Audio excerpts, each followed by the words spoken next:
Gold, trusted gold buyers. మీరు తాకట్టు పెట్టిన బంగారాన్ని విడిపించి ఈ రోజు ఉన్న మార్కెట్ ధరకు కొనబడను.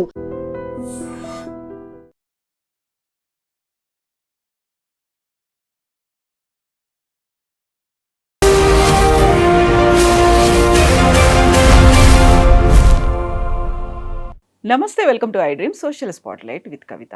ఇరాన్ మీద అమెరికా, ఇజ్రాయెల్ దాడి చేసిన తర్వాత సుప్రీం చీఫ్ ఖమేనీ మరణం తర్వాత విపరీతమైనటువంటి నరేషన్ ప్రపంచమంతా చుట్టుతోంది. అందులోనూ ప్రధానంగా నెతన్యాహు గురించి కావచ్చు, లేకపోతే అదర్ ముస్లిం కంట్రీస్ మీద అవుతున్నటువంటి అటాక్ గురించి కావచ్చు. ఇప్పుడు సోషల్ మీడియా ఇంత యాక్టివ్గా ఉన్న సమయంలో అది మిస్ఇన్ఫర్మేషనా లేకుంటే ఫాల్స్ ఇన్ఫర్మేషన్ రన్ అవుతుందా, అది కాకపోతే ఒక ప్రొపగండా నరేషన్ మొత్తం అంతా చుడుతోందా? మనతో పాటుగా ఉన్నారు రీసెర్చ్ అనలిస్ట్ ఆదిత్య కృష్ణ గారు. హలో అండి, నమస్తే.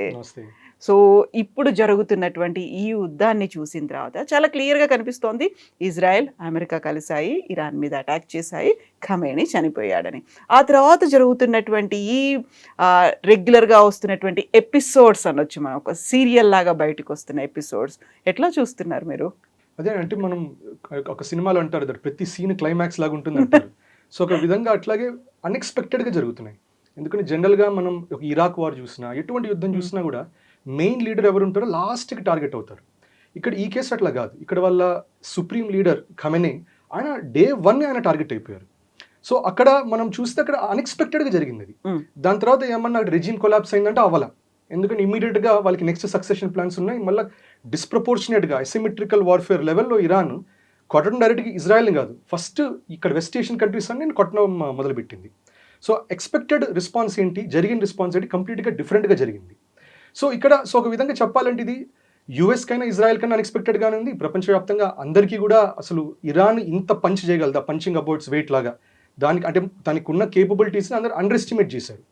సో నరేటివ్ వైజ్ కూడా ఒక పబ్లిక్ నరేటివ్ ఏమని నడుస్తుంది, దట్ ఇరాన్ మీద ఎప్పుడైనా ఇజ్రాయెల్, అమెరికా కలిసి దాడి చేస్తే అది నిలబడదు అని ఒక నరేటివ్ అనేది ఉంది. అది కానీ బస్ట్ చేశారు. సో ఇన్ఫ్యాక్ట్ మనం చూస్తే ఈ యుద్ధం మొత్తం కూడా ఫస్ట్ నుంచి ఒక నరేటివ్. ఇప్పుడు ఇరాక్లో వాళ్ళు సద్దాం హుసేన్ తీసేయాలని ఒక నరేటివ్. ఏం నరేటివ్ అక్కడ, ఆయన న్యూక్లియర్ వెపన్స్ డెవలప్ చేస్తున్నారు అన్నారు, అంటూనే ఉన్నారు. తర్వాత ఆయన తీసేశారు, ఆయన చంపేశారు. అన్నీ అయిన తర్వాత మీరు చూస్తే అక్కడ న్యూక్లియర్ వెపన్స్ లేవు అక్కడ. సో సరే ఏదో పొరపాటు జరిగిందన్నట్టు అనేసారు. ఇప్పుడు ఇరాన్ మీదకి వచ్చేసరికి ఏంటంటే, ఇరాన్లో యాక్చువల్గా ఉంది న్యూక్లియర్ వెపన్స్కి డెవలప్ చేసే కేపబిలిటీ ఉంది, ఎన్రిచ్డ్ యురేనియం ఉంది, న్యూక్లియర్ రియాక్టర్స్ ఉన్నాయి. సో అక్కడ వచ్చేసరికి నరేటివ్ తప్పు కాదు. కానీ ఇక్కడ ఏమంటున్నారు, ఇరాన్ త్వరలో ఇజ్రాయెల్ అటాక్ చేయబోతున్నది అనేది ఒక స్ట్రాంగ్ నరేటివ్ ఉంది. నిజమా కాదా అది పక్కన పెడదాం. ఇప్పుడు ట్రంప్ కూడా అటాక్ చేసిన వెంటనే ఒక ఇంట్రెస్టింగ్ థింగ్, యూఎస్లో ఫస్ట్ ఏమన్నారంటే, ట్రంప్ ఏమన్నాడు, ఇది ప్రియంప్టివ్ అటాక్. ప్రియంప్టివ్ అంటే వాళ్ళకంటే ముందర వాళ్ళని కొడుతున్నాము అన్నట్టు అన్నాడు. కానీ తర్వాత రీసెంట్గా మళ్ళీ యూఎస్ గవర్నమెంట్ ఏమన్నారు, ఇది ప్రియంప్టివ్ అటాక్ కాదు, వాళ్ళు దాడి చేయబోతున్నారని తెలిసి మేము దాడి చేశామంటారు. సో అక్కడ ఒక నరేటివ్లో కూడా కొంచెం తేడాలు కనబడుతున్నాయి. సో ఇక్కడ వార్ అనేది ఎప్పుడు జరిగినా కూడా, ఇప్పుడు ఆపరేషన్ సింధూర్ అయినా ఏదైనా కూడా యుద్ధం అనేది జరిగేటప్పుడు, యుద్ధం అనేది ప్లెయిన్ మిలిటరీ కాదు. మనం అనుకుంటే యుద్ధం అంటే సినిమాలు ఎట్లా చూపిస్తారు, ఖడ్గాలు పట్టుకొని ధనుషులు పట్టుకొని వెళ్ళడం అట్లా చూపిస్తారు. సో ఫిజికల్గా జరగట్లేదు అసలు. So war is not always physical, multiple లేయర్స్లో ఉంటాయి. దాంట్లో ఎకానమిక్ వార్ ఉంటుంది, ట్రేడ్ వార్ ఉంటుంది, సైబర్ వార్ ఉంటుంది, సైబర్ వార్ఫేర్ ఉంటుంది. సైబర్ వార్ఫేర్ టెక్నాలజికల్ వార్ఫేర్ అనే దాని కిందకు వస్తుంది. అక్కడ సైబర్ వార్ వస్తుంది. తర్వాత నరేటివ్ ప్రొపగండా వార్ వచ్చి, ఇవన్నిటి తర్వాత వచ్చేది మిలిటరీ వార్ వస్తుంది మనకి. సో ట్రేడ్ వార్ తెలిసిందే, ట్రంప్ ఎప్పటి నుంచో ట్రేడ్ వార్ చేస్తున్నారు, అందుకని ట్రేడ్ వార్ అన్నారు. అది ఉత్తినే పెట్టిన పేరు కాదు, అది యాక్చువల్గా వారే, అది టారిఫ్స్ పెట్టడాలు, కానీ వార్ కిందకే వస్తుంది. అదని చేస్తూనే ఉన్నాడు అది. సో చిన్నగా టెక్నాలజీ వైజ్ కూడా సైబర్ అటాక్స్ చేయటం. ప్లస్ ఇప్పుడు నిన్ననే అన్నారు, నిన్న కువైట్లో 3 F-15s పడిపోయాయి. F-15 పడిపోవడం చాలా పెద్ద విషయం అది. సో దీనికి కొంతమంది ఏమంటారంటే, దీంట్లో ఇది రెడార్ సిస్టమ్ని ఇరాన్ టార్గెట్ చేసేసరికి కన్ఫ్యూజన్ వచ్చింది అంటారు. సో వాళ్ళ నరేటివ్ ఏంటి, దట్ ఇరాన్ రెడార్ సిస్టమ్స్ని ఫినిష్ చేయడం వల్ల F-15కి అర్థమవక పడిపోయాయని. ఇంకో నరేటివ్ ఏంటి, కువైట్ వాళ్ళు ఏమన్నారు, మేమే ఫ్రెండ్లీ ఫైర్లో మేమే పడేసుకున్నాం, ఇరాన్ చేసింది ఏం లేదు అంటారు. అదొక నరేటివ్. సో ఇక్కడ టెక్నాలజీ వార్ఫేర్ కూడా జరిగింది, ప్రొపగాండా వార్ కూడా జరుగుతుంది. సో ఇప్పుడు దీంట్లో ఆపరేషన్ సింధూర్ పేరు ఒకటి చెప్పాను. అప్పుడు మీకు గుర్తుంటే ఒక స్పెసిఫిక్ డే అక్కడ జరిగిన 3-4 రోజుల్లో ఒక స్పెసిఫిక్ డే సడన్గా మీడియా మొత్తం బర్స్ట్ అయింది. భారత్ మీడియా కరాచీ అయిపోయింది, లాహోర్ అయిపోయింది, ఇస్లామాబాద్ అయిపోయింది, ఇక్కడ వాళ్ళ పోర్ట్స్ అన్ని ముంచేసాం అవన్నీ చెప్తున్నారు. అది అయిన వెంటనే ఇమ్మీడియట్గా చాలా మంది ట్విట్టర్లో మన వాళ్ళే భారతీయులు ఏమన్నారంటే, ఇన్ని అబద్ధాలు ఎందుకు స్ప్రెడ్ చేస్తున్నాం, ఇవన్నీ అబద్ధాలు అని చెప్పడం మొదలుపెట్టారు. కానీ పాయింట్ ఏంటంటే, అక్కడ మనం మరి భారత్ నుంచి దాని ప్రాపగాండా వార్ దానికి నడవాలి. ఇప్పుడు పాకిస్తాన్ కూడా చేస్తున్నది, 6060 అంటుంది. అంటే మేము 6 రఫేల్స్ని పడేసాం అంటారు. సో వాళ్ళ నరేటివ్ వార్ జరుగుతున్నప్పుడు, ప్రొపగండా జరుగుతున్నప్పుడు భారత్ కూడా చేయాలి మరి. సో మనం భారత్ని విమర్శించాల్సిన అవసరం లేదు. అట్లాగే ఇప్పుడు ఇరాన్, ఇజ్రాయెల్ అండ్ యుఎస్ దాంట్లో కూడా చాలా నెరేటివ్స్ అనేవి జరుగుతున్నాయి. ఇప్పుడు కొన్ని వెరీ ఇంట్రెస్టింగ్ నెరేటివ్స్. ఇప్పుడు యుఎస్లో కూడా ఒక డొమెస్టిక్ నెరేటివ్స్ కొన్ని నడుస్తున్నాయి. డెమోక్రాట్స్ ఏమని చెప్తున్నారు, దట్ ఇన్నాళ్ళు 40 సంవత్సరాల నుంచి నెటన్యాహును ప్లస్ ఇజ్రాయెల్ అడుగుతున్నది, మీరు కలవండి మాతో, యుఎస్ కలిస్తే వెళ్ళి మనం ఇరాన్ని దాడి చేద్దామని 40 సంవత్సరాల నుంచి జరుగుతున్నది. కానీ ఇప్పుడే ఒప్పుకున్నాడు ట్రంప్. ఎందుకు అంటే కొంతమంది ఏమంటారంటే ఇది ఎప్స్టైన్ ఫైల్స్ వల్ల అది కవర్ చేయడానికి, లేకపోతే ఎప్స్టైన్ ఫైల్స్ ఒక బ్లాక్మెయిల్ లాగా వాడి చేశారు అంటున్నారు. ఓకే, ఇజ్రాయెల్ బ్లాక్మెయిల్ చేసింది, ట్రంప్ లొంగాల్సిన పరిస్థితి వచ్చింది. ట్రంపే కాదు, entire US administration. Trump is only the face. So చాలా మంది ఇన్వాల్వ్ అయినారు యుఎస్లో. సో అది లొంగాలి అని చెప్పి చేశారు అంటారు. సో అందుకని కొంతమంది ఏమంటారు, అమెరికా దీనికి పెట్టిన పేరు operation epic fury.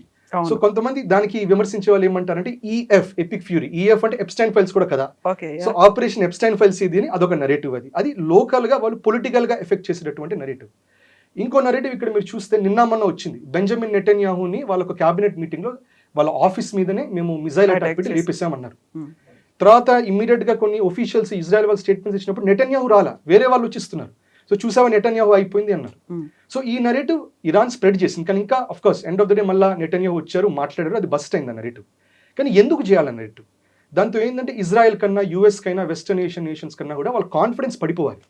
That Iran ఇంత పెద్ద దిగ్గజుల్ని కొట్టింది అని చెప్పి కాన్ఫిడెన్స్ ని కొలాప్స్ చేయాలి. ఎగ్జాక్ట్లీ, ఎందుకంటే ఇజ్రాయెల్ అనేది ఒక latest equipment, defence systems, mechanisms అవన్నీ ఉన్నాయి. ఆ తర్వాత యుఎస్ దగ్గర కూడా అలాంటి ఎక్విప్మెంటే ఉంది, అదే అందరికీ డిస్ట్రిబ్యూట్ చేస్తుంది, సప్లైలు చేస్తుంది అనుకున్నప్పుడు ఇరాన్ దగ్గర ఏమీ లేదు అనుకున్నారు. అసలు ఇమ్మీడియట్ గా లొంగిపోతుంది, ఆ మొత్తం కుప్పకూలిపోతుంది అనుకునే సిచ్యువేషన్లో ఇప్పటికి కూడా కంటిన్యూ అవుతుంది కదా. కరెక్ట్. సో అదే మీరు చూస్తే in fact western Asian major nations, UAE అయినా, బహ్రెయిన్, ఖతార్, కువైట్, సౌదీ అయినా కూడా ఎప్పుడు అక్కడ నరేటివ్ ఉంది. ఆ నరేటివ్ ఏంటి, that they are very safe. ప్రపంచంలో ఎక్కడ లేని సేఫ్టీ అక్కడ ఉంది. సో వాళ్ళ నరేటివ్ని ఎట్లా పుష్ చేశారు, అది దట్ యుఎస్ మాకు డిఫెన్స్ ఇస్తున్నది, యుఎస్కి ఇన్పెనట్రబుల్ డిఫెన్సెస్ ఉన్నాయి, ఎటువంటి మిజైల్ ల్యాండ్ అయ్యే అవకాశమే లేదు అనే ఒక విషయం యుఎస్ యుఏఈకి సెల్ చేసింది, యుఎస్ ఖతార్, బహ్రెయిన్కి ఇచ్చింది, ఖతార్, బహ్రెయిన్, యుఏఈ ప్రపంచవ్యాప్తంగా చెప్పింది. దానివల్ల వాళ్ళు కూడా ఏం చేస్తారు, ఇప్పుడు భారత్ని కొంతమంది విమర్శిస్తారు, మనకి దుబాయ్లోని ఇన్ఫ్రాస్ట్రక్చర్ లేదు, వాళ్ళ లాంటి బిల్డింగ్స్ లేవు, రోడ్స్ లేవు. సరే, టు సమ్ ఎక్స్టెంట్ కరెక్టే, అక్కడ ఉన్న సివిల్ డిసిప్లిన్ అవన్నీ కూడా మనకు తక్కువే. కానీ ఒక విషయం చెప్పాలంటే వాళ్ళు ఆ లెవెల్లో అటువంటి సిటీ కట్టారంటే ఎందుకంటే డిఫెన్స్ స్పెండింగ్ అంత లేదు. వాళ్ళకి డిఫెన్స్ స్పెండింగ్ ఎందుకు లేదంటే మొత్తం అమెరికా చూసుకుంటుంది కదా. సో అది పెట్టారు. ఇప్పుడు దానివల్ల ఏమైంది, బాగా బిజినెస్కిను, తర్వాత లైఫ్ స్టైల్కిను అన్నిటికీ అందరూ అక్కడ వెళ్ళి సెటిల్ అయ్యారు. కానీ ఇప్పుడు ఇరాన్ చేసిన దానివల్ల ఆ నెరేటివ్ కూడా బ్రేక్ అయింది, that UAE is not safe and ఈ మీ డిఫెన్స్ సిస్టమ్స్ అన్ని నిలబడతాం గ్యారంటీ లేదు. In fact almost 900 missiles and drones పడ్డాయి యుఏఈ మీద. ఇజ్రాయెల్ కంటే ఎక్కువ దాడులు కూడా యుఏఈ నుంచి జరిగింది. సో ఇదన్నీ దేనికి ఎందుకు చేస్తారంటే, పాయింట్ 1, అక్కడ అమెరికన్ బేసెస్ ఉన్నాయి. సో అమెరికన్ బేసెస్ ఉండటం వల్ల ఇరాన్ చెప్పడం ఏంటి, అమెరికన్ బేస్ మీ దగ్గర ఉందంటే మీరు వాళ్ళతో ఉన్నట్టే. ఇప్పుడు ఎట్లా అంటే మన దగ్గర కూడా ఎవరన్నా తీవ్రవాదులు, ఉగ్రవాదులు ఎవరన్నా ఇంట్లో కూర్చొని వాళ్ళు ఏమైనా బాంబులు ఇవి తయారు చేసుకుంటుంటే పోలీసు వచ్చి ఇంటి మీద మొత్తం దాడి చేస్తారు. ల్యాండ్ ఓనర్ వచ్చి చెప్పలేదు, ఇది నా ఇల్లు కదా, నాకు సంబంధం లేదు అనడానికి లేదు, నువ్వు ఎందుకు ఇచ్చావు మరి రెంట్ తనకి. సో ఆ లాజిక్తో వెళ్ళి వాళ్ళు ఫస్ట్ అమెరికన్ బేస్ ఎక్కడున్నా టార్గెట్ చేయటం, అది బ్రేక్ చేయటం అనేది జరుగుతున్నది. సో ఇప్పుడు ఈ నరేషన్ అనేది విపరీతంగా బిల్డ్ అవుతోంది అనుకున్నప్పుడు ఏది నిజం ఎలా తెలుస్తుంది అంటారు? ఇది జనరల్గా అదే అంటే ఇదే ఒక డిఫికల్ట్ సిచ్యువేషన్. ఇది హిస్టరీ అనేది అంటారు, హిస్టరీ ఇస్ రిటర్న్ బై విక్టర్స్ అంటారు. హిస్టరీ మొత్తం ఒక నెరేటివే. ఫర్ ఎగ్జాంపుల్ ఇప్పుడు మనకి మన స్కూల్ టెక్స్ట్ బుక్స్లో కూడా నేతాజీ సుభాష్ చంద్రబోస్ జీ ఆయన ఒక ప్లేన్ క్రాష్లో చనిపోయారు అన్నారు. ఈ నెరేటివ్ స్ప్రెడ్ అవుతుంది, రకరకాల కమిషన్స్ ఎస్ అనే, తర్వాత చాలా కమిషన్స్ నో అని కూడా అంది, నిజం కాదని కూడా అంది. గుమ్నామీ బాబాలా ఉన్నారు అని అదన్నారు, సైబీరియా ప్రిజన్లో ఉన్నారన్నారు. ఇప్పుడు ఇది ఎప్పుడైనా ఎవరైనా ఆర్టీఐఎస్ అడిగితే, మన గవర్నమెంట్, సెంట్రల్ గవర్నమెంట్ అడిగితే వాళ్ళు రిఫ్యూజ్ చేస్తున్నారు. మేము దీనికి రెస్పాన్స్ ఇవ్వలేము, ఎందుకంటే ఇంటర్నేషనల్ రిలేషన్స్ దెబ్బతింటాయి, రెస్పాన్స్ ఇవ్వలేము అనే మాట అయితే అంటున్నారు. సో ఇక్కడ end of the day Netaji Subhash Chandrabose ఎటువైపు ఉన్నారు ఆయన? ఇప్పుడు యుద్ధం జరిగినప్పుడు ఎలైట్ ఫోర్సెస్, యాక్సిస్ పవర్స్ ఉంది World War II అప్పుడు. సో ఇక్కడ నెహ్రూజీ అయినా లేకపోతే గాంధీజీ అయినా దేవర్ విత్ బ్రిటిష్కి సపోర్ట్ ఇచ్చారు, whether we like it or not. Netaji వచ్చేసరికి జపాన్, జర్మనీతో చేతులు కలిపారు, వాళ్ళు ఓడిపోయారు. సో నేతాజీ సుభాష్ చంద్రబోస్ భారత హితం కోసం, మన మంచి కోసం చేసినా కూడా, మన కోసం నిలబడినా కూడా unfortunately he was on the losing side.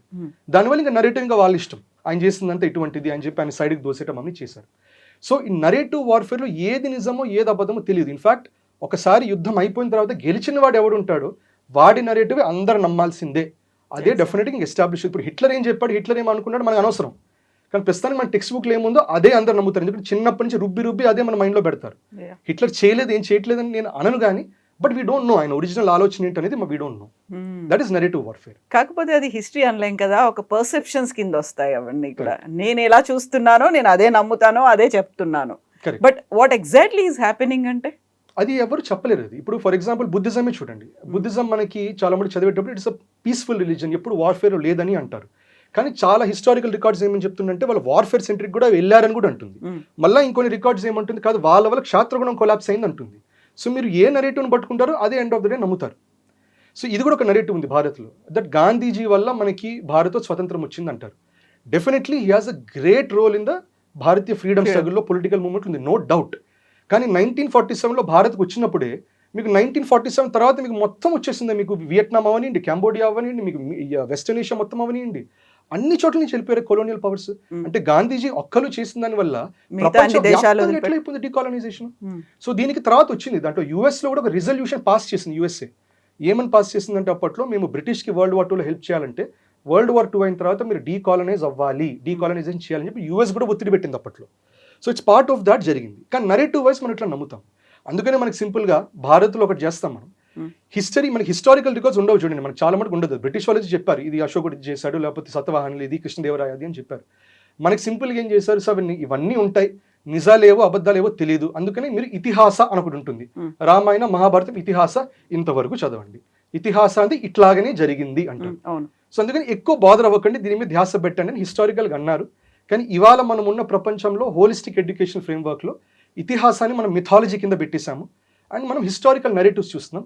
ఇప్పటిదాకున్న historical narrative మొత్తం కూడా బ్రిటిష్ వాళ్ళు వెస్ట్ వాళ్ళు పెట్టింది. అందుకనే ఇప్పుడు మనం వెస్ట్ ఏషియా అంటున్నాం, మొన్నటిదాకా దాన్ని మిడిల్ ఈస్ట్ అని వాళ్ళం. అవును, అసలు మిడిల్ ఈస్ట్ ఏషియా ఎట్లా అయింది, ఏషియాకి ఎక్స్ట్రీమ్ వెస్ట్ లో ఉంది కదా, మిడిల్ ఈస్ట్ ఎలా అయింది అది, రైట్. సో ఇది ఓవరాల్ మనం అందుకని హిస్టరీలో ఏది నిజం ఏది అబద్ధం చెప్పడానికి లేదు. అందుకనే ప్రజలు కూడా ఏం చేయాలంటే కొంచెం న్యూట్రల్గా ఉండాలి, కష్టం ఉండడం. పోలరైజ్ అయిపోయారు అందరూ కూడా. ఇప్పుడు ఫర్ ఎగ్జాంపుల్ ఇప్పుడు కూడా మనకి షియాస్ చాలా మంది బాధపడుతున్నారు, ఖమేనీ జరిగింది. కానీ భారత్లో చాలా మటుకు పోలరైజేషన్ అయిపోయింది. ఇది పొలిటీషియన్స్ వల్ల ఏం అవ్వాలా, పొలిటికల్ పార్టీస్ ఏం పోలరైజ్ చేయాల, మతపరంగానే అయిపోయింది, ప్రజల్లోనే అయిపోయింది. అట్లా ప్రజలు ఇప్పుడు ఒకే కమ్యూనిటీ ఉన్నా కూడా వాళ్ళ మధ్యలో అయిపోతుంది మళ్ళీ, లేకపోతే ఒకే చోట ఒకే కాస్ట్ ఉన్నా కూడా వాళ్ళలో కూడా 2 రకాలు ఉంటుంది. అది ఎటుదిరిగి అవుతుంది, అది పొలిటీషియన్స్ వచ్చి దాన్ని పొలిటికల్ నరేటివ్గా మారుస్తారు అంతే. పొలిటీషియన్స్ వల్ల పోలరైజేషన్ అనేది జరగదు అట్లా. సో ఇటు ప్రజలు ఎనీవే ఇది ఇప్పుడు షియాస్ చూసినా కూడా వాళ్ళకి షియాకి ఇక్కడ ఏంటి, ఇక్కడ నరేటివ్ వాళ్ళ దగ్గర చూడండి, వాళ్ళకి ఇమాం అలీ, సో వాళ్ళు నమ్ముకునే ఇమాం అది సున్నీస్ నెసెసరీగా వాళ్ళు నమ్మరు, ఆయన షియాస్ నమ్ముతారు. ఆయన కూడా హోలీ మంత్ ఆఫ్ రమదాన్లో ఆయనకి యుద్ధంలో ఆయన షహీద్ అయ్యారు. ఇప్పుడు మళ్ళా అయతోలా ఖమేనీ కూడా ఎగ్జాక్ట్లీ యుద్ధంలో హోలీ మంత్ ఆఫ్ రమదాన్లో షహీద్ అయ్యారు. సో ఇక్కడ నరేటివ్ చూడండి, నరేటివ్ ఏంటంటే అప్పుడు ఏం జరిగిందో 1500 సంవత్సరాల క్రితం ఏం జరిగిందో ఇప్పుడు అదే జరిగింది. సో వార్ఫేర్లో ఇజ్రాయెల్కి యుఎస్కి ఎన్ని ఆయుధాలు ఎన్ని అస్త్రాలు ఎంత పవర్ ఉన్నా కూడా ఇరాన్ ఖమేనీ చేసిన ఆ మరణం వీరమరణం రేంజ్లో అయిపోయింది అక్కడ. అది ఫుల్ ఆన్ అది ఎటువంటి స్పిరిచువల్ గానా రిలీజియస్ గానా ఎటువంటి ఫర్వర్ వస్తుందంటే ప్రాణం పోయినా పర్వాలేదు అనే రేంజ్లో ఉంటారు. అందుకని ఆ రియాక్షన్ మీరు ఇరానియన్స్లో కూడా కనబడుతుంది. ఎటు తిరిగి మీరు పట్టుకునే చంపేస్తారు, ఎటు తిరిగి మా సుప్రీం లీడర్ మీరు చంపేశారు. సో దాని it doesn't matter, we will go all out, అందరినీ కొడతాం ఎంతైనా కొడతాం. సో అందుకని మన షియాస్ కూడా అది సీరియస్గా తీసుకుంటారు. దానివల్లనే వాళ్ళు ప్రొటెస్ట్ చేసినా ఏమని చేసినా మనం అర్థం చేసుకోవాలి ఈ కంటెక్స్లో. అండ్ ఇన్ఫాక్ట్ షియా క్రౌడ్ గురించి చెప్పాలన్నా కూడా భారత్లో చాలా మటుకు they been a peaceful community. మనం ఏంటి డిఫరెన్షియేట్ చేయము, రాడికల్ ఎక్స్ట్రీమిస్ట్ ముస్లిమ్స్కిను తర్వాత షియాస్కి మనం డిఫరెన్షియేట్ చేయము, కానీ చేయాలి అది. సో వాళ్ళకున్న గ్రీఫ్ టైంలో మనం we should be understanding about that, అంతేగాని వాళ్ళకి వ్యతిరేకంగా మాట్లాడేట్లు చేయకూడదు. దానివల్లనే మీరు చూస్తే మన మినిస్ట్రీ ఆఫ్ హోమ్ అఫేర్స్ కూడా అడ్వైజరీ ఇష్యూ చేశారు, దట్ ఏమన్నా అన్టువర్డ్ ఇన్సిడెన్స్ జరగచ్చు, స్టేట్స్ అని జాగ్రత్తగా ఉండండి. అన్టువర్డ్ ఇన్సిడెన్స్ ఎవరు చేస్తారు, ఐఎస్ఐ లాంటి వాళ్ళు, లేకపోతే అట్ సమ్ లెవెల్ సిఐఏ లాంటి వాళ్ళు కూడా విచ్ భారత్ని టార్గెట్ చేసేవాళ్ళు షియాస్ చేసే ప్రొటెస్ట్లో ఏమైనా అన్టువర్డ్ ఇన్సిడెంట్ చేయటం ఇట్లాంటివి చేసిన వెంటనే ఎక్స్ప్లోడ్ అయిపోతుంది, కంట్రోల్ బయటికి దాటిపోతుంది. సో దానికి మనందరం కూడా జాగ్రత్త పడాలి. సో ఇప్పుడు నెరేటివ్ బిల్డింగ్ అనుకున్నప్పుడు ఫస్ట్ ఎవరు అనౌన్స్ చేశారు, అది కూడా ఒక ప్రపగండా లాగే అవుతోంది అనుకున్నాం, అఫీషియల్గా రాలేదు. ఇప్పటికి కూడా ఒక ట్రంప్ ఒక ఫోటో చూశాడు అనేది, ఆయన్ని కంప్లీట్గా బ్యాండ్ చేసేసి పెట్టింది, ఒక స్ట్రెచర్ మీద బెల్ట్తో కట్టేసినటువంటి ఒక ఫోటో మాత్రమే చూపించా తప్ప కన్ఫర్మ్డ్గా అఫీషియల్గా రాలేదు. సో ఆ ఒక స్పెక్యులేషన్స్ అనేవి కూడా కొనసాగాయి కదా. కరెక్ట్. ఎప్పుడైనా కూడా ఒక మెయిన్ లీడర్కి ఏమన్నా అయినప్పుడు ఎప్పుడు కొంచెం టైం అనేది పడుతుంది, ఎందుకంటే వాళ్ళ సక్సెషన్ ప్లాన్స్ చూసుకోవాలి. ఇంకోటి ఏంటంటే అవతల పార్టీని వాళ్ళు కొంచెం కన్ఫ్యూజన్లో పెట్టాలి, జరిగిందా లేదా నిజంగా అయ్యిందా లేదని వాళ్ళకి తెలియాలి. కానీ వీళ్ళ కేసులో వాళ్ళకి తెలిసిపోయింది, ఎందుకంటే ఇరాన్లో కూడా చాలా మటుకు మొసద్ ఏజెంట్స్ మొత్తం ఆక్యుపై చేశారు హై లెవెల్లో. సో దానివల్ల ఏమంటారంటే ఇరానియన్స్ కంటే కూడా మొసద్కి ఆల్రెడీ ఫోటోలు వెళ్ళిపోయాయి అంటారు. అంటే ఏ లెవెల్లో అక్కడ ఆ పొజిషన్స్లో ఏ లెవెల్లో వాళ్ళు ఇన్ఫిల్ట్రేట్ అయిపోయారంటే లిటరల్గా లైవ్గా ఫోటోలు తీసుకుని పంపించారంటారు. సో ఇది ఇరాన్ వైపు నుంచి దే టుక్ దేర్ టైం, ఒక 24 hours 48 hours తీసుకున్న తర్వాత వాళ్ళు డిక్లేర్ చేసి 40 hours ఆఫ్ మార్నింగ్ అని చెప్పారు. ఇన్ఫ్యాక్ట్ ఇక్కడ కూడా ఇరాన్ వాళ్ళు ఒక భలే ఇంట్రెస్టింగ్గా చెప్పారు. ఇది నిజమా వాస్తవమా కాకపోయినా నరేటివ్ వైజ్ ఎంత పవర్ఫుల్లో చూడండి. వాళ్ళు ఏమంటారంటే ఖమేనీ దగ్గరికి వెళ్ళి ఇజ్రాయెల్ ఇప్పుడు యుద్ధం చేయబోతున్నది, మన మీద ఏరియల్ అటాక్స్ జరగబోతున్నాయి, మీరు దయచేసి మీరు దేశాన్ని వదిలేసి త్వరగా మీరు వెళ్ళిపోండి అంటే అప్పుడు ఖమేనీ ఏమన్నారు అని వాళ్ళు అంటారు అట్లా, దట్ ఇక్కడ మన దేశంలో ఉండే 9 కోట్ల జనాభాని ఇంకో దేశాన్ని పంపించి అప్పుడు నేను కదులుతానని అని అన్నారంటారు. Every life matters. దాని తర్వాత నేను సో అది సాధ్యం కాదు కదా, ఒక పని చేయండి మీరు, లేకపోతే ఇక్కడ బంకర్లోకి వెళ్ళండి, బంకర్లో ఉండండి అంటే ఇక్కడ ఉన్న 9 కోట్ల మందిని బంకర్లో పెట్టండి అప్పుడు వెళ్తాను అని ఒక మాట అన్నారు అని. ఇది నిజంగా జరిగిందా కాదా ఇవన్నీ పక్కన పెడదాం, కానీ ఆ నరేటివ్ కూడా ఎంత పవర్ఫుల్ నరేటివ్ చూడండి. అది ఆ ఫైటింగ్ స్పిరిట్ తీసుకురావడానికి ఇరాన్ పెట్టినటువంటి నరేటివ్ చూడండి. సో ఇది యూఎస్కి ఇప్పుడున్న ప్రాబ్లం ఏంటంటే US is always great at narrative. US చేసే నరేటివ్ వార్ఫేర్ ఎవరు చేయలేరు. ఇన్ఫాక్ట్ భారత్ మీద కూడా ప్రతి క్షణం నరేటివ్ వార్ఫేర్ చేస్తున్నట్టు. కాంగ్రెస్ ఉన్నప్పుడు బూతులు తిడుతూనే ఉంది, Bharat is the rape capital of India అని కాంగ్రెస్ ఉన్నప్పుడు అట్లా ప్రమోట్ చేసింది. ఇక్కడ బీజేపీ వచ్చినట్టు Bharat is now becoming India is becoming fascist government అని అది కూడా ప్రమోట్ చేస్తున్నది. కానీ ఇప్పుడు యూఎస్ ఎటువంటి పరిస్థితిలో ఉంది, ట్రంప్ చేసే యూటర్న్స్కి ఆయన మాట్లాడేది ఎవ్వరూ పట్టించుకోవట్లేదు, ఆయన ఏం చెప్పినా కూడా ఇదేం అంత సీన్ లేదు అన్నట్టు అయిపోయింది. సో నరేటివ్ వార్ఫేర్లో ఇప్పుడు కొంచెం యూఎస్ కొంచెం డౌన్ అయ్యింది, కానీ వాళ్ళని ఎప్పుడు మనం తక్కువ అంచనా వేయకూడదు. సో ఇప్పుడు మళ్ళీ మోదీ వెళ్ళొచ్చారు, ఇజ్రాయెల్లో 2 రోజుల పర్యటన చేసుకొని వచ్చారు. ఆ తర్వాతే ఇవన్నీ ఆపరేషన్ వాళ్ళు అనుకున్నట్టుగా రోరింగ్ లయన్ ఇజ్రాయెల్ అనుకున్నట్టుగా. సో మోదీకి కూడా తెలుసు ఏం జరగబోతోంది, అందుకే మనం కొంచెం సైలెంట్గా ఉన్నాం, కండెమ్ చేయలేదు, దాన్ని స్వాగతించలేదు అనేది. నిజమేనా? ఇది కూడా ప్రోపగండానేనా? ఇది యాక్చువల్గా అండి ప్రతి ఇంటెలిజెన్స్ ఏజెన్సీకి, ప్రతి ఫంక్షనింగ్ డెమోక్రటిక్ ఇన్స్టిట్యూషన్స్కి వాళ్ళకి ఆల్రెడీ తెలిసే ఉంటుందండి, ఇది జరగబోతుంది తెలుసు. అంతెందుకు మీకు నెల క్రితమే మీకు యూఏఈ నుంచి వాళ్ళు అసలు వాళ్ళ క్రౌన్ ప్రిన్స్, వాళ్ళ sheikh, main sheikh Mohammed bin Zayed వీళ్ళందరూ కూడా భారత్కు వచ్చి జనరల్గా మాత్రమే ఉండేళ్ళాడు అంతే. ఎవరన్నా వచ్చినప్పుడు ఫస్ట్ రాష్ట్రపతి భవన్కి వెళ్తారు, మంచిగా డాన్స్ ఉంటే, ప్రోగ్రామ్లు ఉంటే, ఫుడ్ ఉంటుంది చిన్నగా, అట్లా కాదు. ల్యాండ్ అవ్వడం, హోటల్ కూడా కాదు, స్ట్రేట్ వెళ్ళిపోవడం, మోదీజీని కలవడం, స్ట్రేట్ వెళ్ళిపోవడం, ఎయిర్పోర్ట్ నుంచి వెళ్ళిపోవడం. సో అక్కడ ఏం జరిగిందో మనకి ఇంకా కరెక్ట్గా తెలియదు. వాళ్ళు చెప్పింది ఏదో ఉంది, ట్రేడ్ డీల్స్ ఇవే అన్నారు, కానీ that is not the reality. So అక్కడ ఆల్రెడీ అసెస్మెంట్ అనేది ఆల్రెడీ జరిగిపోయింది, ఏం జరుగుతుందో జరిగిపోయింది. సో అందరికీ తెలిసిందే, మోదీజీకి తెలుసు, రష్యాకి తెలుసు, చైనాకి తెలుసు, ప్లస్ ప్రతి ఇంటెలిజెన్స్ ఏజెన్సీలో మన వాళ్ళు ఉంటారు, మన దాంట్లో వాళ్ళ వాళ్ళు ఉంటారు, అన్ని షేరింగ్ జరుగుతుంటుంది.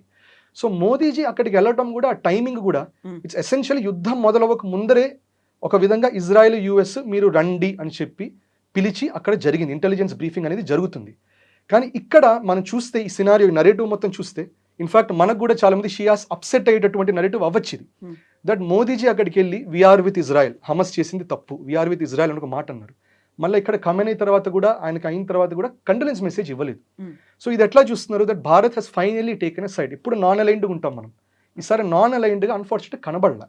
అట్లా అని చెప్పి మనం ఇరాన్కి వ్యతిరేకంగా ఏం మాట్లాడలేదు, న్యూట్రల్గా ఉన్నాము అనేది కూడా ప్రొజెక్ట్ అవ్వట్లేదు, అక్కడ కంప్లీట్గా అవ్వట్లేదు, నరేటివ్ వైజ్ అవ్వట్లేదు అది. కానీ ఇక్కడ మనం అర్థం చేసుకోవాల్సింది ఏంటంటే ఇక్కడ ఇది మోదీజీ పర్సనల్ విషెస్ కాదు, ఇది భారత్ అనేది ఒక స్టేట్, ఇట్స్ అ స్టేట్. ఆ స్టేట్ ఎప్పుడైనా కూడా ఇంతకు ముందర చెప్పినట్టు నెహ్రూజీ, గాంధీజీ చేసింది ఏంటి, వాళ్ళు విన్నింగ్ సైడ్ వైపు ఉన్నారు. ఇప్పుడు without doubt winning side is going to be Israel and US. ఎందుకంటే యుఎస్కు ఉండే మిలిటరీ కేపబిలిటీస్తో ఇరాన్ ఇస్ నో మ్యాచ్. కానీ యూఎస్ ఇస్ నాట్ ఫూలిష్, అన్ని మొత్తం ఎగ్జాస్ట్ చేయదు, ఎందుకంటే ఉంచుకోవాలి స్టాక్. ఎందుకు ఉంచుకోవాలి, రేపు చైనా తైవాన్ మీద దాడి చేసినప్పుడు మరి ఉండాలి కదా స్టాక్ అంతా, దానివల్ల అది ఎగ్జాస్ట్ చేయదు, కానీ అవసరమైతే ఎగ్జాస్ట్ చేయడానికి కూడా సిద్ధపడుతుంది. సో విన్నింగ్ సైడ్ వైపు ఉండాలి. విన్నింగ్ సైడ్ ఉంటే మనకి అడ్వాంటేజ్ ఏంటి, రేపు మన పక్షాన జరుగుతుంది. రేపు భారత్కి పాకిస్తాన్కి యుద్ధం జరిగినప్పుడు మీరు అప్పుడు చూడండి, యూఎస్లో మొత్తం మీడియా మనకు అగేన్స్ట్గానే రాసింది, రఫేల్స్ పడిపోయాయని రాసింది. ఆ నరేటివ్స్తో మన స్టాక్ మార్కెట్ కూడా రఫేల్స్ బాగా దెబ్బతిన్నది, ఈ చెంగ్డూది బాగా రైజ్ అయింది చైనాది. సో మనం కూడా ఏంటంటే ఇజ్రాయెల్తో చేయగలపడంతో, యూఎస్తో చేయగలపడంతో ఏంటంటే రేపు మాకు యుద్ధం జరిగినప్పుడు మరి మీకు మా పక్షంలో ఉండాలి మీరు. సో ఒక మెసేజ్ అనేది కన్వే అయింది. ఇజ్రాయెల్ బై అండ్ లార్జ్ మన వైపే ఉంటుంది, ప్రాబ్లం యూఎస్. ఎందుకంటే US is always fickle minded, వాళ్ళ ఇంట్రెస్ట్ తప్పితే వాళ్ళకి ఏది పనికిరాదు. కానీ ఇప్పుడు కరెంట్ అజంప్షన్ ఏంటంటే యూఎస్లో ఉన్నది కొంచెం ఇజ్రాయెల్ ఒక స్ట్రాంగిల్ హోల్డ్తో పట్టుకుందని. సో అందుకనే మన గవర్నమెంట్ చేసింది ఏంటంటే వాళ్ళతో పాటు ఒక విధంగా సపోర్టివ్గా ఉండి ఇరాన్ని ఈ అటాక్స్ ఇవి ఎక్కువ ఇన్వాల్వ్ అవ్వకపోవటం వల్ల end of the day Bharat is aligning with them. And ఇది మీరు కొన్నాళ్ళ క్రితం చూస్తే మనకి మన ఎన్ఎస్సి, మన నేషనల్ స్టాక్ ఎక్స్చేంజ్, దాని ఐపీఓ అడ్వైజరీగా మనం రాత్స్చైల్డ్స్ని పెట్టాం, who is a Jew. He almost ఆయన ఇన్ఫాక్ట్ ఇజ్రాయెల్ ఫార్మేషన్ వెనకాల ఆయన ఉన్నారు. అట్లాగే అమెరికన్ జూవిష్ కౌన్సిల్తో మీటింగ్ అయింది కొన్నాళ్ళ క్రితం. అట్లాగే మనము యూఎస్తో కూడా ప్యాక్ సిలికా అని చెప్పి దాంట్లో చైనాకి మనం బ్యాలెన్సింగ్గా వెళ్తున్నాం. సో అన్ని మనం ఈ మధ్య మూవ్స్ అన్ని కొంచెం ప్రో ఇజ్రాయెల్ కొంచెం యూఎస్ వస్తుంది. ఇది ఇట్స్ నాట్ లైక్ మోదీజీ వెళ్ళిపోయి తర్వాత కాంగ్రెస్ వస్తే మారదు. ఎందుకంటే state policy is always state policy end of the day. So Donald Trump ఉన్నా బైడెన్ ఉన్నా ఇరాన్ యుద్ధం జరిగేది డెఫినెట్గా, దిస్ నో వే. బట్ అదే ఖమేనీతో మనం కూడా కొంచెం కార్డియల్ రిలేషన్స్ ఉన్నాయి, దగ్గర ఆ సంబంధాలు అయితే ఉన్నాయి. మనకి ఇరాన్తో Complete గా- మంచి రిలేషన్స్ ముందు నుంచి కూడా పక్కన పెట్టింది కూడా కాదు. లేదు యాక్చువల్గా అదే. So it's unfortunate. ఎందుకంటే మోదీజీ మైండ్లో ఏం జరుగుతుంది అనేది నేను కూడా క్యూరియస్గా ఉంటాను. ఎందుకంటే ఎథికల్గా మోరల్గా ఏంటి కొంచెం మనకి సపోర్టివ్గా ఉండేటటువంటి దేశమే పాకిస్తాన్ బ్యాలెన్స్ చేయడానికి చాలా మటుకు హెల్ప్ చేసింది. మోరల్గా ఎథికల్గా నేను వాళ్ళతో ఉండాలి. కానీ అట్ ద సేమ్ టైం నేను జియో పొలిటికల్ లెవెల్లో మొరాలిటీను ఎథిక్స్ ఇవన్నీ పక్కకి వెళ్తాయి. మనం కూడా రిలీజియస్గా చూస్తాం. ఎట్లా చూస్తామంటే వాళ్ళు మా మతం వాళ్ళు కాబట్టి ఆ దేశాన్ని సపోర్ట్ చేస్తామంటాం. మరి యూఏఈను ఇరాన్ ఒకటే మతం కదా, మరి ఒకళ్ళు వ్యతిరేకం ఒకళ్ళు వెళ్తున్నారు కదా. So end of the day మతాల కంటే కూడా పైన ఉండేది జియో పొలిటిక్స్ మీద నడుస్తుంది. జియో పొలిటిక్స్ తర్వాతనే మనకి మొరాలిటీస్, ఎథిక్స్, రిలీజన్ అవన్నీ తర్వాత వస్తాయి. So clearly we have taken a geo political decision. ఇది చాలా మందికి మనకి మనుషులు అనే వాళ్ళు, ప్రజలు అనే వాళ్ళు ఇమోషనల్గా ఉంటారు. కానీ గవర్నమెంట్ అనేది ఇమోషనల్గా ఉండే స్కోపే లేదు.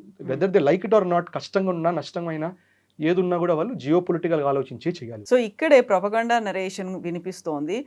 ఇజ్రాయెల్కి అంత డిఫెన్స్ ఎక్విప్మెంట్ అంతా ఉన్నప్పటికీ కూడా ఆర్టిఫిషియల్ ఇంటెలిజెన్స్ని ఇరాన్ యూస్ చేసుకుంటోందని.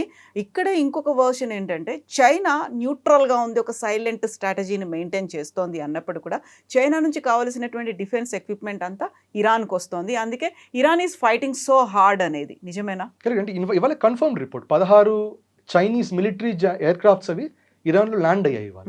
ఇంకోటి మీరు చూస్తే వెస్ట్ ఏషియా మొత్తం కూడా అమెరికన్ బేసెస్ ఒక్కటే టార్గెట్. అమెరికన్ బేస్ అందరూ తెలిసిందే, గూగుల్ మ్యాప్స్ చూస్తే తెలుస్తుంది. లిటరల్గా బూర్జ్ ఖలీఫాలో ఈ ఫ్లోర్లో యుఎస్ సెంట్రల్ కమాండ్ వాళ్ళు కూర్చున్నారు, బహ్రెయిన్లో ఈ బిల్డింగ్లో ఈ ఫ్లోర్లో కూర్చున్నారు. ఇన్ఫాక్ట్ డ్రోన్ మూవ్మెంట్స్ కూడా చూస్తే జనరల్గా బాంబ్స్ ఏమన్నా కొట్టినా కూడా, డ్రోన్స్ ఏమన్నా అటాక్ చేసినా కూడా బిల్డింగ్ కొంచెం కింద కొడతారు, ఎగ్జిట్ రూట్స్ బ్లాక్ అయిపోతే డ్యామేజ్ ఎక్కువ ఉంటుందని. ఇక్కడ అట్లా కాదు, స్పెసిఫికల్గా పైన ఉన్న అంతస్తులు ఒక స్పెసిఫిక్ ఫ్లోర్కి వెళ్ళి ఎక్స్ప్లోడ్ అయ్యాయి. అంటే వాళ్ళకి ఆ లెవెల్ ఆఫ్ ఇంటెలిజెన్స్ ఉంది, ఏ ఫ్లోర్లో ఎవరు కూర్చొని ఉన్నారు. ఇన్ఫాక్ట్ ఇజ్రాయిలీ ఇంటెలిజెన్స్ కూడా అమెజాన్ వెబ్ సర్వీసెస్ది ఒక సర్వర్ వాడతారంటారు. అంటే అమెజాన్ వెబ్ సర్వీసెస్ కూడా ఎవరైనా ఈ టెక్నాలజీ అవేర్నెస్ ఉన్న వాళ్ళు మనం క్లౌడ్ బేస్డ్ ఏమైనా పెట్టినప్పుడు ఏమవుతుందో మనం చూస్ చేసుకోవచ్చు. మన సర్వర్ ఎక్కడ ఉండాలి, నార్త్ అమెరికానా, ఈస్ట్ అమెరికానా, లేకపోతే యూఎస్లో ఉండాలా, ఏషియాలో ఉండాలా, చైనాలో ఉండాలా. అట్లాగే దుబాయ్లో ఒకటి ఉంది అమెజాన్ వెబ్ సర్వీసెస్ది. ఆ ఎంటైర్ సర్వర్ సిస్టమ్ని బ్రేక్ చేశారు వాళ్ళు. తర్వాత చూస్తే దాంట్లో యాక్చువల్గా ఇది ఇజ్రాయెల్ స్పై ఏజెన్సీ వాళ్ళు వాడుతున్నటువంటి సర్వర్ ఇది, అదొక డ్యామేజ్ అయింది.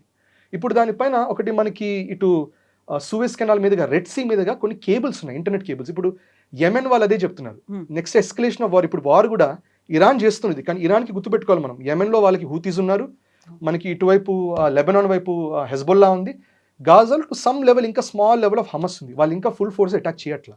సో వాళ్ళు అటాక్ చేయాలని next under water cables attack చేస్తారు, మనకు కూడా ఇంటర్నెట్ డిస్ట్రప్షన్స్ అవుతాయి. సో ఇంత లెవెల్లో వాళ్ళకి ఇంటెలిజెన్స్ ఎవరో అయితే ఇస్తున్నారు, ఎగ్జాక్ట్గా ఈ పాయింట్స్లో ఉన్నాయని. అది ఇరాన్ ఒక్కటి దానివల్ల సాధ్యం కాదు. రష్యాను ఇస్తున్నది, చైనాను ఇస్తున్నది. ఇన్ఫాక్ట్ ఇరాన్ వార్ని, ఇరాన్ వర్సెస్ ఇజ్రాయెల్ వార్ కరెక్టే, కానీ యాక్చువల్ మేజర్ వార్ ఇక్కడ US versus China, that is the war.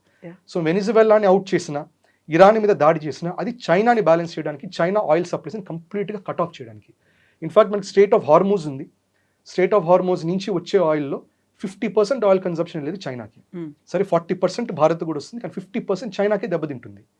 So ఇదంతా ఈ వార్ఫేర్ మొత్తం చైనా కూడా ప్రాక్సీగా చేస్తున్నది, యూఎస్ కూడా ప్రాక్సీగా చేస్తున్నది. ఇప్పుడు వెస్ట్ ఏషియా అంటుంది నువ్వు ప్రాక్సీగా చేయడం నువ్వు డైరెక్ట్గా ఫైట్ చేయొచ్చు కదా అని. సో అందుకని ఇప్పుడు యూఎస్ మీద ప్రెషర్ పెరుగుతుంది. So end of the day this is watts actually happening. So what is the stand of Russia? Russia ఏం చేస్తుంది? రష్యా కూడా సైలెంట్గానే చూస్తోంది, కండెమ్ చేస్తోంది, అండ్ అమెరికాకి, ఇజ్రాయెల్కి యాంటీగానే ఉందని అనిపిస్తోంది. రష్యా హెల్ప్ చేస్తుందా ఇరాన్కి? రష్యా 100% హెల్ప్ చేస్తుంది. సో యాక్సెస్ చాలా క్లారిటీగా ఉంది. Iran, Russia, China, north Korea ఒకవైపు ఉన్నారు. నార్త్ కొరియా క్లారిటీగా అన్నారు, అవసరమైతే మేము న్యూక్స్ కూడా ఇస్తామన్నారు. చైనా క్లారిటీగా సపోర్ట్ చేస్తుంది, రష్యా కూడా సపోర్ట్ చేస్తుంది, కానీ న్యూట్రల్గా ఉన్నారు టు సమ్ ఎక్స్టెంట్. ఆ న్యూట్రాలిటీ కూడా it's a very diplomatic thing. So ఇప్పుడు మనకు కూడా, ఇప్పుడు భారత్ కూడా ఖమేనీది అయినందుకు మనకు కండోలెన్స్ ఇవ్వలేదు అనేది పబ్లిక్లో ఇవ్వలేదు. బ్యాక్ ఛానల్ ఏం జరుగుతుందో మనకి తెలియదు, అవంతా సీక్రెట్గా జరిగే వాటిలో జరుగుతాయి, రైట్. సో ఇరాన్ కూడా మనల్ని ఏమి భారత్కి వ్యతిరేకంగా ఏం రాయలా, ఇండియా హ్యాస్ బిట్రేడర్స్ అని ఏం మాట అనలేదు, రైట్. సో ఇంకోటి మనం గుర్తుపెట్టుకోవాల్సింది ఇట్లాంటి విషయాల్లో, దట్ ఈ డిప్లొమాటిక్గా జరిగేవి సైలెంట్గా ఎందుకు జరుగుతాయంటే, ఇంతకుముందు ఆఫ్ఘనిస్తాన్లో మనం ఘనీతో బాగా క్లోజ్గా ఉండేవాళ్ళం. తర్వాత ఏమన్నాడు, తాలిబాన్ వస్తే అయిపోయింది, భారత్ పని అయిపోయింది, ఇంకా దాడి చేస్తారని. కానీ తాలిబాన్కి మనకి మంచి రిలేషన్ ఉంది.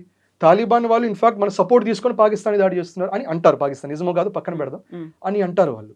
సో రష్యా కూడా ఇర్రెస్పెక్ట్ ఆఫ్ వాట్ దే సే వాళ్ళు అనేదంతా పొలిటికల్ అండ్ డిప్లొమాటిక్. ఫ్రాంక్గా చెప్పాలంటే సపోర్ట్ అనేది 100% ఉంది. అంతెందుకు చాలా మటుకు వాళ్ళు షహీద్ డ్రోన్స్ అని ఉంటాయి. ఇప్పుడు వాళ్ళు అంటున్నారు డైలీ, అంటే వాళ్ళకి ప్రతిరోజు వాళ్ళు they can manufacture hundreds and hundreds of Shahed drones. ఆ technology in a way Russian technology అని అంటారు. So anyway that is also the technology transfer జరుగుతున్నాయింది, ప్రొపగాండా జరుగుతున్నాయింది.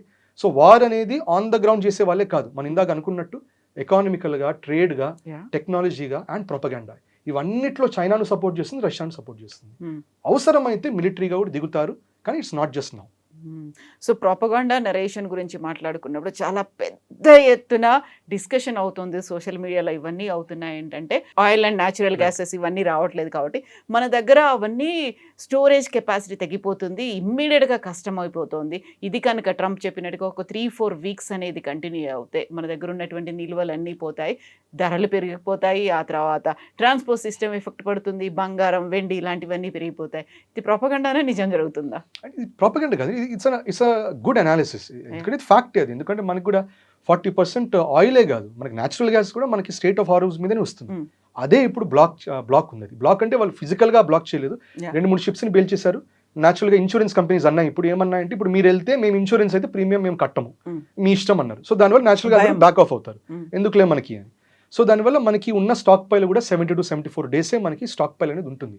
కానీ అలా అని చెప్పి భారత్ ప్రిపేర్డ్గా లేదని కాదు, ఎందుకంటే this was a war bound to happen అన్నప్పుడు మనం ఆల్రెడీ యూఎస్తో వెనిజువేలన్ ఆయిల్ గురించి మాట్లాడుతున్నాం. ఆల్రెడీ ట్రంప్ కూడా కన్ఫర్మ్ చేశాడు, వెనిజువేలన్ ఆయిల్ అమ్మబోతున్నాం అనేది చెప్పాడు.